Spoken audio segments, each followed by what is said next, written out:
के 3 बज रहे हैं। तुम हाथ में फोन लेके बैठे हो, स्क्रीन को बार बार लॉक अनलॉक कर रहे हो और देख रहे हो मैसेज सीन 8 आवर्स एगो। और तुम्हारे सीने के अंदर जैसे कोई छुरा भौंक रहा है। तुमको लग रहा है कि क्या इस समय और एक मैसेज मैं करूं? हो सकता है जिस समय मैंने मैसेज किया था उस समय बिजी था, कहीं और ध्यान था, और एक बार क्या मैं अभी मैसेज करूं? और इसी जगह पे तुम गलती करने जा रहे हो। स्टॉप।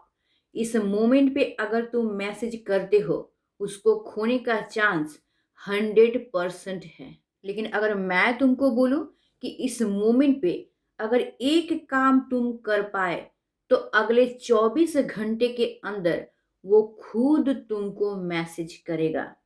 हाँ, मैं सीरियस हूं। और यही सीक्रेट आज मैं शेयर करने वाली हूँ आज के वीडियो में। पता है, इस मोमेंट पे तुम्हारा मैसेज सीन हुआ है 3 घंटे पहले और तुम अभी वेट करके बैठे हुए हो, शायद अभी रिप्लाई आए, अभी रिप्लाई आए। और तुम्हारे दिल के अंदर तूफान उठ रहा है। तुमको लग रहा है और एक मैसेज करूं क्या? शायद मुझसे नाराज है या फिर बहुत ज़्यादा बिजी रहा होगा जिस वजह से शायद उस टाइम में रिप्लाई नहीं कर पाए हैं। क्या और एक मैसेज करूं? और एक मैसेज करना क्या सही होगा? तो स्टॉप। अभी अगर तुम एक भी मैसेज करते हो तो सबसे बड़ा गलती तुम करते हो और तुम लाइफ टाइम के लिए उसको खो सकते हो। आज के वीडियो में मैं तुमको ये सिखाऊंगी कि तुम कैसे पावर शिफ्ट कर सकते हो अपने हाथों में। इग्नोर करने वाला कैसे खुद ही तुम्हारे पीछे भागना शुरू करेगा। स्टेप नंबर 1, इग्नोर करने के साइकोलॉजी को समझो। कोई इंसान जब किसी को इग्नोर करता है तो इसके पीछे 3 कारण हो सकते हैं। पहला, कि उसके खुद के लाइफ में शायद ऐसा कोई प्रॉब्लम आ गया है जिसमें वो पूरी तरह से उलझ गया है या फिर पूरी तरह से इन्वॉल्व हो गया है। वो प्रॉब्लम तुमसे रिलेटेड नहीं भी हो सकता है। सेकंड कारण ये है कि शायद तुम्हारे किसी बात से या फिर तुम्हारे किसी बिहेवियर से वो बहुत ज्यादा हर्ट हुआ है और जिस वजह से वो कंप्लेन करने की बजाय, तुमको बताने की बजाय चुप रहने का रास्ता को ही चुन लिया है। थर्ड कारण ये हो सकता है कि कोई कोई इंसान जानबूझ के इग्नोर करते हैं। वो ये चाहते हैं कि इग्नोर करके किसी को अपने तरफ अट्रैक्ट करे या फिर किसी भी इंसान को डेस्परेट बनाए। अब ये तीनों में से तुम्हारा कौन सा है ये तो तुमको ही समझना पड़ेगा।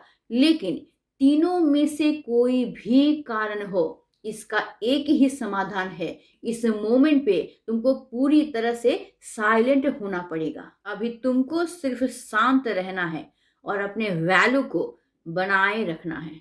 याद रखना, जब कोई इग्नोर करता है तो उसका एक्सपेक्टेशन यही होता है कि जिसको इग्नोर कर रहे हैं वो बहुत ज़्यादा पैनिक हो जाए और वो बहुत ज़्यादा मैसेज करे, बहुत ज़्यादा कॉल करे, बहुत ज़्यादा उससे रिक्वेस्ट करे, रोए गिड़गिड़ाए उसके पीछे। लेकिन तुम अगर इसको समझ जाओगे ना तो तुम असली खिलाड़ी हो। तुम अगर ये सब ना करके पूरी तरह से इसका ऑपोजिट करना शुरू कर दो तो जो इंसान इग्नोर कर रहा है ना उसका एक्सपेक्टेशन किसी भी तरह से फुलफिल नहीं होगा। तो वो इंसान जिस टारगेट को लेके तुमको इग्नोर कर रहा था, जहाँ उसका वो टारगेट फुलफिल नहीं होगा ना तो उल्टा वो इंसान पैनिक हो जाएगा, वो इंसान उल्टा बेचैन हो जाएगा। उसको लगेगा पता नहीं कैसा हो गया, ये उल्टा कैसे असर कर गया। तब देखना तुम्हारी जगह वो बेचैन होना शुरू हो जाएगा। सेकेंड स्टेप, अपने इमोशन को कंट्रोल करना सीखो। जब कोई इग्नोर करता है ना तो सबसे ज्यादा हम लोग हर्ट होते हैं और तब हमारा इमोशन जो है पूरी तरह से बाहर आने की कोशिश करती है। लेकिन इस जगह पे तुमको पूरी तरह से अपने इमोशन को कंट्रोल करना है। मुझे पता है ये काम आसान नहीं है, बहुत ज़्यादा कठिन काम है ये। तुम देख रहे हो कि तुम्हारा मैसेज सीन हो चुका है काफ़ी घंटा पहले, लेकिन रिप्लाई नहीं आया है। तब दिल के अंदर क्वेश्चन का तूफान उठता है। लगता है कि मैंने क्या कोई गलती कर दिया? अभी क्या वो मुझे पसंद नहीं कर रहा है? क्या वो कहीं और बिजी हो गया है? उसका ध्यान कहीं और क्या चला गया है? इस मोमेंट में मुझे क्या करना चाहिए? क्या मैं उसको मनाने की कोशिश करूँ? क्या एक और मैसेज मैं करके ट्राई करूँ कि वो मेरी तरफ आ जाए? इस जगह पे तुमको एक ही काम करना है। वो ये है कि एक जगह शांत होके बैठ जाओ और ज़ोर से एक साँस लो। हाँ, ये सुनने में आसान लग रहा है, लेकिन ये बहुत असरदार होता है। जब भी तुम एंग्जाइटी फील करो, पैनिक फील करो, तो सबसे पहला काम होता है खुद को शांत रखना, और उसके लिए सबसे पहले एक जगह बैठ जा और जोर से सांस को लो और 5 सेकेंड उस सांस को पकड़ के रखो। उसके बाद फिर से उस सांस को छोड़ो। इस तरह से करीब तुम 5 बार करो। उसके बाद देखो कि तुमको कितना रिलीफ मिलता है और उसके बाद तुम खुद को शांत कर पा रहे हो। सेकेंड काम तुम्हारा ये होगा कि इस मोमेंट पे फोन को पूरी तरह से छोड़ दो। हाँ, ये कठिन होता है, लेकिन अभी तुमको यही करना होगा, क्योंकि अभी तुम जितना फ़ोन को देखोगे, जितना उसके प्रोफ़ाइल को चेक करोगे, मैसेज को जितना सीन अनसीन चेक करोगे, उतना ज़्यादा तुम पैनिक हो जाओगे, उतना ज़्यादा तुम्हारे अंदर एंग्ज़ायटी आ जाएगा। तो इस टाइम में तुमको खुद को कंट्रोल करना है। फ़ोन देखने का एक टाइम लिमिट सेट करना है।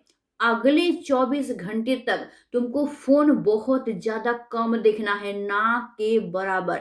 या फिर सिर्फ़ टाइम सेट कर लो कि इस टाइम में काम रहता है, इसी टाइम में मैं मोबाइल देखूँगा और सिर्फ़ काम के लिए ही देखूँगा। ना ही उस समय उसका प्रोफ़ाइल चेक करूँगा, ना ही मैसेज चेक करूँगा, ना ही मैं कुछ और करूँगा। थर्ड काम तुम्हारा ये होगा, खुद को डिस्ट्रैक्ट करना।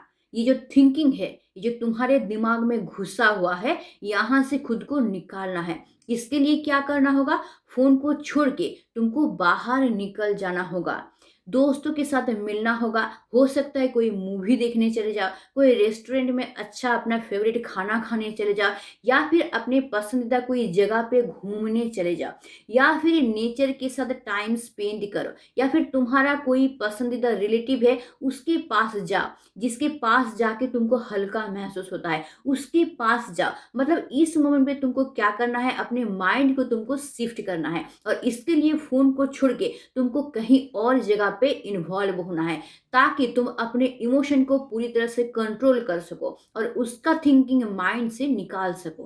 क्योंकि इस समय तुम जितना अपने इमोशन को कंट्रोल कर पाओगे ना, उतना ही ज़्यादा खुद को कंट्रोल कर पाओगे, और तुम खुद को जितना ज़्यादा कंट्रोल कर पाओगे, उतना ही तुम अपने पार्टनर के पास एक स्ट्रॉन्ग इंसान बनोगे। उसको समझ में आ जाएगा कि ये आसानी से टूटने वाला इंसान नहीं है।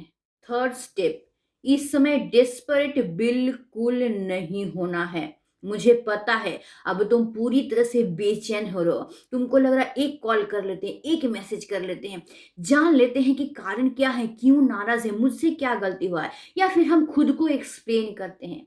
लेकिन इसमें से कोई एक भी करना तुम्हारे लिए इस मोमेंट पे खतरनाक साबित हो सकता है। क्योंकि इस समय तुम जितना डेस्परेट होने की कोशिश करोगे, उतना ही तुम्हारा वैल्यू कम हो जाएगा। क्योंकि ये 1000 बार प्रूफ हो चुका है कि जो चीज़ आसानी से मिल जाता है, उसका वैल्यू उसके पास बिल्कुल नहीं रहता है। इस मोमेंट पे तुम जितना उसको मैसेज करोगे, जितना कॉल करोगे, या फिर खुद को एक्सप्लेन करने की कोशिश करोगे, उतना ही तुम उसको बहुत बड़ा साबित करोगे। मतलब तुम इस मोमेंट पे ये दिखाओगे कि तुमसे भी बहुत बड़ा वो है, जिसके बिना तुम्हारा लाइफ पूरी तरह से बर्बाद है। और अगर एक बार तुमने ये उसको दिखा दिया ना, तो चाहे ना चाहे उसके अंदर ईगो पैदा होना ही है। तो वो और ज़्यादा खुद को बड़ा समझना शुरू कर देगा और तुमको पूरी तरह से वैल्यू लेस समझना शुरू कर देगा। इस समय तुम क्या-क्या नहीं करोगे? बार-बार कॉल, मैसेज नहीं करोगे, क्यों नाराज हो, मुझसे क्या गलती हुआ है, इस टाइप का क्वेश्चन नहीं करोगे। दूसरे अकाउंट से भी मैसेज या कॉल नहीं करोगे। सोशल मीडिया उसका विजिट नहीं करोगे। सोशल मीडिया पे कोई इनडायरेक्ट पोस्ट नहीं करोगे। इन सब बातों का तुमको इस मोमेंट पे पूरी तरह से ध्यान रखना है। तो करोगे क्या?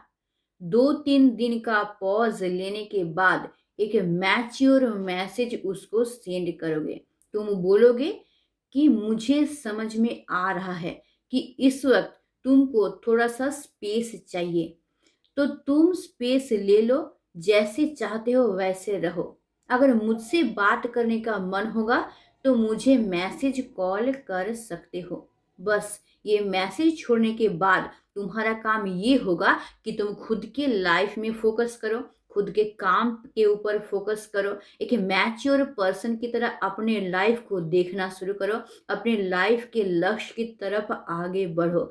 मतलब क्या, पूरा का पूरा फोकस इसके बाद तुम्हारा अपने लाइफ पे होना चाहिए। इस वक्त तुमको यही याद रखना है कि तुम कोई भिखारी नहीं हो।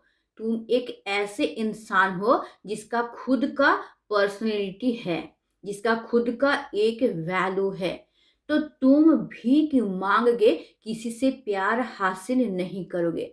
तुम अपने वैल्यू से दूसरे का प्यार हासिल करोगे। अगर वो तुम्हारा साथ दे सकता है तो जरूर दे, और अगर नहीं दे सकता है तो वो अपना अच्छा बुरा खुद जानता है, वो उस तरीके से आगे बढ़ सकता है। तुम अपने सेल्फ रिस्पेक्ट को लेके जीवन में आगे बढ़ोगे। स्टेप 4, नो कॉन्टैक्ट रूल को फॉलो करना। ये बहुत ज़्यादा पावरफुल एक मेथड है। ये मैजिक की तरह काम करता है। लेकिन इस रूल को फॉलो हम लोग तभी करते हैं जब हर तरफ से कोशिश करके हम लोग हार जाते हैं। ये हम लोगों का लास्ट शस्त्र होता है, इस पार या उस पार। ये एक राम बाण की तरह काम करता है। इसमें या तो पॉजिटिव रिजल्ट मिलेगा, नहीं तो नेगेटिव रिजल्ट मिलेगा। ये कोई बैक इग्नोर करना नहीं होता, यानी जो तुमको इग्नोर कर रहा तुम बैक उसको इग्नोर नहीं करते हो, बल्कि इस रूल को फॉलो करके तुम खुद के लिए एक स्पेस तैयार करते हो। नो कॉन्टैक्ट रूल का मतलब है पूरी तरह से गायब हो जाना। ना ही कॉल, ना ही मैसेज, ना सोशल मीडिया पे एक्टिव रहना, ना ही उसका कोई पोस्ट देखना, ना कोई स्टोरी देखना, ना खुद का कोई स्टोरी लगाना, ना ही दूसरे किसी इंसान के जरिए उसका खबर लेना, ना अपना खबर उस तक पहुंचने देना। मतलब ये सिचुएशन ऐसा होता है ना कि पूरी तरह से खुद को आइसोलेटेड कर लेना। मतलब पूरी तरह से तुम गायब हो जाओगे, जैसे तुम इस दुनिया में एग्जिस्ट ही नहीं करते हो। यानी कि तुम उसकी तरफ से पूरी तरह से डिस्ट्रैक्ट हो जाओगे। लेकिन अभी तुम करोगे क्या? इस मोमेंट पे तुम पूरी तरह से अपने लाइफ पे फोकस करोगे, खुद को पूरी तरह से बिजी कर लोगे। और बिजी करने के लिए तुमको अपने लाइफ में एक लक्ष्य तैयार करना होगा। उस लक्ष्य के लिए एक प्लान बनाना होगा, और उस प्लान के वाइज तुमको धीरे धीरे काम शुरू करना होगा। इससे तुम खुद को धीरे धीरे बिजी भी कर पाओगे और अपने लाइफ पे फोकस भी कर पाओगे। साथ ही साथ तुमको अपना हॉबी जो है उसको अपने लाइफ में इंक्लूड करना होगा, उसको नए तरीके से शुरू करना होगा। इसके जरिए भी तुम खुद के ऊपर फोकस कर पाओगे और तुम्हारे लिए आसान हो जाएगा उसके तरफ से ध्यान हटा के अपने लाइफ पे फोकस करना। अब इससे फायदा क्या होता है? इसके जरिए तुम विपरीत पक्ष के इंसान को ये रियलाइज कराओगे कि उसके बिना भी तुम नॉर्मल लाइफ डील कर सकते हो। नॉर्मली हमारे साथ यही होता है, हमारा साइकोलॉजी ऐसा होता है कि जो चीज़ हम लोगों को नहीं मिलता है उसके प्रति हम लोगों का क्यूरियोसिटी बहुत ज़्यादा बढ़ जाता है। तो जब तुम्हारे पार्टनर को ये रियलाइज हो जाएगा कि तुम आसानी से मिलने वाले इंसान नहीं हो, तो ही देखना तुम्हारे लिए उसका क्यूरियोसिटी और ज्यादा बढ़ जाएगा। ये जो अचानक से तुम्हारा चुप हो जाना ना, ये उसको तुम्हारे लिए सोचने पे मजबूर कर देगा। दूसरा क्या, जब तुम उससे खुद को दूर हटा लेते हो, एक आइसोलेशन मोड पे आ जाते हो, तो तुम्हारे लिए एक टाइम मिल जाता है इस रिलेशन के बारे में गहराई से सोचना। तब तुम रियलाइज कर पाओगे कि ये रिलेशन वाकई ही तुम्हारे लिए फायदेमंद है या फिर नहीं है। क्या इस रिलेशन में रह के तुम खुद को और ज़्यादा इम्प्रूव कर पा रहे हो? ये रिलेशन सच्चा है कि नहीं है? अगला इंसान तुमसे सच्चा प्यार करता है कि नहीं है? ये रिलेशन जो है, ये सच्चा रिलेशन है कि नहीं है? ये सारा चीज़ तुम तभी रियलाइज़ कर पाओगे जब तुम उस सिचुएशन से खुद को दूर हटा के दूर रखोगे और एक थर्ड पर्सन की तरह इस रिलेशन को देखना शुरू करोगे। थर्डली, ये तुम्हारे पर्सनैलिटी को इम्प्रूव करता है। इससे तुम अगले इंसान को ये दिखाते हो कि तुम्हारा लाइफ किसी एक इंसान के इर्द-गिर्द ही नहीं घूमता है।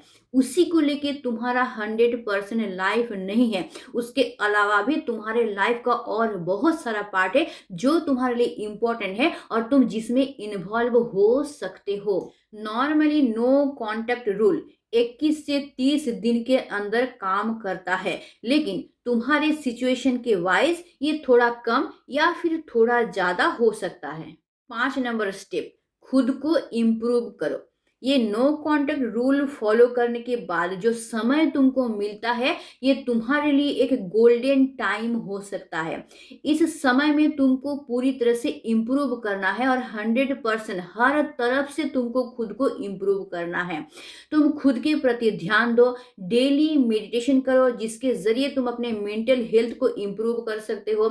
जिम जॉइन करो या फिर घर में ही एक्सरसाइज शुरू करो। बैलेंस डाइट लेना शुरू करो। एनर्जेटिक खुद को दिखाने के लिए एनर्जेटिक चीज़ जो है उसको कंज्यूम करना शुरू करो। खुद को ग्रूमिंग करो, खुद की हेयर स्टाइल को चेंज करो, खुद के गेटअप को चेंज करो, खुद के चेहरे को थोड़ा सा और ग्लो अप बनाओ। इस तरीके से काम करो। दूसरा क्या, मेंटली इम्प्रूवमेंट बहुत ज़्यादा ज़रूरी होता है। इसके लिए नया नया स्किल सीखो, अपना हॉबी को इम्प्रूव करने की कोशिश करो, बाहर जाओ कहीं घूमने के लिए ताकि और ज़्यादा नॉलेज गेन कर सको। अपनी लाइफ का जो लक्ष्य है उसका प्लान बनाओ, उस पर काम करो ताकि सक्सेस की तरफ तुम आगे बढ़ सको। अगर वो इंसान दोबारा तुम्हारे लाइफ में वापस आता है, तुमको पूरी तरह से चेंज एक सक्सेसफुल इंसान के तौर पर देख सकें। सोशल इम्प्रूवमेंट करना है, इसके लिए तुमको दोस्तों के साथ मिलना है, पार्टी में जाना है, कोई अच्छी जगह पे कोई नॉलेज मिल रहा है ऐसे पार्टी में तुमको जाना है, या फिर कोई सोशल इवेंट तुमको ज्वाइन करना है जहाँ पे अच्छी अच्छी बातें हो, कुछ सीखने को मिलता है। ऐसे इंसान के साथ टाइम स्पेंड करना है जो हमेशा मोटिवेट करते हैं, वो अपने लाइफ में कुछ अचीव किए हैं, उसका स्टोरी सुनो, उसके जबान से उसका सक्सेस की कहानी सुनो। ये सब कुछ क्या करेगा, तुमको खुद को इम्प्रूव करने में हेल्प करेगा। प्रोफेशनल इम्प्रूवमेंट भी चाहिए इस समय तुमको। इसके लिए क्या करोगे ना, खुद के जॉब पे तुम फोकस करोगे या फिर कुछ तुम बिजनेस करना चाहते हो, उसके लिए नया नेटवर्क तैयार करोगे, नया प्लानिंग करोगे, नया ग्रुप बनाओगे। यानी अपने इम्प्रूवमेंट के लिए, अपने लाइफ के लक्ष्य को पूरा करने के लिए, इनकम बढ़ाने के लिए तुमको जो जो करना है वो सारा चीज तुम इसी गोल्डन मोमेंट पे करोगे। स्टेप 6, कुछ दिनों के बाद जब खुद को इम्प्रूव कर लो, उसके बाद तुमको सोशल मीडिया पे एक्टिव होना है। सोशल मीडिया पे आके क्या करना है ना, अच्छा अच्छा स्टोरी पोस्ट करना है। ऐसा स्टोरी पोस्ट करना है जिसके ज़रिए ये दिखे कि तुम अपनी लाइफ में अच्छे हो, बहुत खुश हो, अपनी लाइफ को एंजॉय कर रहे हो, धीरे धीरे तुम इम्प्रूव कर रहे हो। दोस्तों के साथ बाहर घूमने जाने का फोटो वीडियो शेयर करो, खुद खुश हो इसका फोटो वीडियो शेयर करो, कुछ अचीवमेंट मिला है तुमको इसका फोटो वीडियो शेयर करो। मुद्दे की बात यह है कि सोशल मीडिया पे तुमको सिर्फ और सिर्फ ये दिखाना है कि तुम अच्छे हो, नॉर्मल अपने लाइफ को डील कर रहे हो और तुम अच्छा खासा हंसी खुशी से अपने लाइफ को जी रहे हो। सोशल मीडिया पे क्या नहीं करोगे ना, कोई भी सैड स्टेटस या स्टोरी नहीं डालोगे, तुम बुरा हो ये बिल्कुल नहीं दिखाओगे, बल्कि खुद को ग्लो अप दिखाओगे। फेक कोई पोस्ट नहीं करोगे दूसरों को जलाने के लिए। ये सब काम तुमको बिल्कुल नहीं करना है। मतलब नेगेटिविटी से तुमको पूरी तरह से खुद को दूर रखना है। सोशल मीडिया पे कोई भी नेगेटिव पोस्ट नहीं करना है। याद रखना, आजकल के ज़माने में सोशल मीडिया बहुत ज़्यादा हमारे लाइफ पे इफ़ेक्ट डालता है और कोई भी इंसान सोशल मीडिया से आजकल दूर नहीं है। तो तुम्हारा पार्टनर भी सोशल मीडिया ज़रूर विजिट करती है, तो वहाँ पे तुमको बिल्कुल कोई कोई नेगेटिव पोस्ट डालना तो है ही नहीं, बल्कि उसका कोई भी पोस्ट तुमको देखना भी नहीं है और ना ही वहाँ पे कोई रिएक्ट करना है, या फिर उसका कोई पॉजिटिव पोस्ट पे तुमको पागल नहीं होना है। मुद्दे की बात यह है कि इस मोमेंट में तुमको पूरी तरह से नॉर्मल रहना है, पॉजिटिव रहना है, कॉन्फिडेंट रहना है, खुश रहना है। ये सब करने के बाद 100% चांस होता है कि तुम्हारा पार्टनर अगर तुमसे सच्चा प्यार किया होगा तो वो अपने से तुमको मैसेज कॉल करेगा। तो अगर अपने से कॉल मैसेज कुछ भी करता है, तुमसे बात करना चाहता है, मिलना चाहता है, उस मोमेंट पे तुम्हारा रिएक्शन कैसा होगा? काम एंड कूल। थोड़ा सा भी एक्साइटमेंट नहीं दिखाना है तुमको। तुमको दिखाना है तुम नॉर्मली पेश आ रहे हो, वो मिलना चाहता है, ये तुम्हारे लिए एक नॉर्मल सा बात है और तुम नॉर्मली रिएक्ट कर रहे हो, नॉर्मली उससे बातचीत कर रहे हो, फ्रेंडली बिहेव कर रहे हो, कोई ज़्यादा एक्साइटमेंट नहीं दिखा रहे हो। जो बात कर रहे हो पूरी तरह से एक मैच्योर पर्सन की तरह बात करोगे, पूरी तरह से लॉजिकली बात करोगे। तुम पूरी तरह से अब एक मैच्योर पर्सन बन गए हो, ये तुमको अब पूरी तरह से दिखाना है। मिलने के बाद अगर बातचीत शुरू होता है, क्लियरली बात करो, क्या प्रॉब्लम हुआ था जिस वजह से उसने ये किया, प्रॉब्लम सुनो, उसको पूरी तरह से क्लियर करने की कोशिश करो। तुम्हारा अगर गलती है, सॉरी जरूर बोलोगे, लेकिन साथ ही साथ एक बाउंड्री क्रिएट करना भी जरूरी होता है। तुम साफ साफ बता दो कि इस तरह का बिहेवियर तुम एक्सपेक्ट नहीं करते हो। तुम अपने इमोशन को, अपने फीलिंग्स को शेयर ज़रूर करोगे, अपने थिंकिंग को ज़रूर बताओगे, लेकिन उसको ब्लेम नहीं करोगे। तुम ये साफ साफ बता दोगे कि ये रिलेशन एक हेल्दी रिलेशन होना चाहिए, जिस रिलेशन में कोई किसी को ना इंसल्ट करेगा, ना ब्लेम करेगा, ना नीचा दिखाएगा, दोनों एक दूसरे को एक समान रिस्पेक्ट देगा। और अगर वो सही तरीके से एक्सप्लेन नहीं कर पाता है और अगर फिर से वही बिहेवियर रिपीट करता है, तो थोड़ा सा सावधान हो जाओ। इस रिलेशन को लेके दोबारा सोचना शुरू करो, थोड़ा सा यहाँ पे तुम सीरियस हो जाओ। तुमको ये बात साफ साफ क्लियर करना है कि तुम इस रिलेशन में इसीलिए हो क्योंकि तुम उससे प्यार करते हो, उसको चाहते हो। इसका मतलब ये नहीं है कि तुम कोई भी बिहेवियर उसके तरफ से टॉलरेट करोगे। ये रिलेशन एक हेल्दी रिलेशन होना चाहिए। इस रिलेशन में दोनों एक दूसरे को सेम रिस्पेक्ट दोगे, कोई किसी को नीचा नहीं दिखाओगे, एक दूसरे को समझोगे, एक दूसरे पे यकीन करोगे, साथ ही साथ एक दूसरे को स्पेस जरूर दोगे। और अगर वो सच्चा प्यार तुमसे करता है ना, तो तुम्हारा जो ये बाउंड्री है, एक हेल्दी रिलेशनशिप का जो शर्त होता है, वो उसको जरूर रिस्पेक्ट करेगा। और अगर नहीं करता है ना, तो ये रिलेशन तुम्हारे लिए नहीं है। तो इस मोमेंट पे तुमको इस रिलेशन को लेके दोबारा सोचने की जरूरत है। अब तुमको इस रिलेशन से निकल जाना ही जरूरी है। कब ये रिलेशन हेल्दी रिलेशन नहीं है और कब तुमको ये समझ में आएगा कि इस रिलेशन से तुमको निकल जाना है? जब ये रिलेशन में कोई फीलिंग्स ना रहे, या फिर तुम्हारे फीलिंग्स को वो कोई वैल्यू ना दे, तुमको बहुत ज़्यादा तकलीफ हो रहा है लेकिन वो परवाह ही नहीं कर रहा है।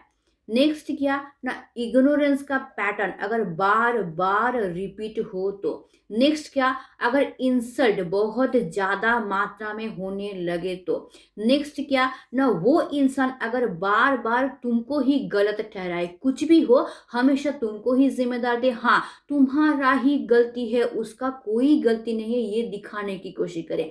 नेक्स्ट क्या ना, तुमको मैनिपुलेट करने की कोशिश करे, ये दिखाने की कोशिश करे कि वो ही बड़ा है, उसके बिना तुम्हारा नहीं चलता है, तुम्हारे बिना उसका अच्छा खासा चल सकता है। तो समझ जाना कि ये रिलेशन हेल्दी रिलेशन नहीं है और इस रिलेशन में तुमको नहीं रहना है। और अगर तुम रहते हो तो तुम्हारा सेल्फ रिस्पेक्ट बिल्कुल इस रिलेशन में नहीं रहेगा। तो आई होप मैं तुमको अच्छी तरीके से समझा पाई हूँ कि अगर कोई इंसान तुमको इग्नोर करता है तो तुम्हारे लिए सही स्टेप क्या होगा जिसके जरिए तुम उस इंसान को अपने लाइफ में वापस ला सकते हो और एक हेल्दी रिलेशन तुम क्रिएट कर सकते हो। तो आज के लिए बस इतना ही। अगर वीडियो अच्छा लगता है इसको लाइक करना, इसको शेयर करना, हाइप करना बिल्कुल मत भूलना। और सबसे इम्पॉर्टेंट बात, मुझे कमेंट करना बिल्कुल मत भूलना। और अगर नया हो मेरे चैनल पे, चैनल को ज़रूर सब्सक्राइब करके रख लेना ताकि तुम्हारे लाइफ का हर एक प्रॉब्लम मैं सॉल्व कर सकूँ। तो आज के लिए बस इतना ही। Stay tuned, meet soon, tata and bye bye.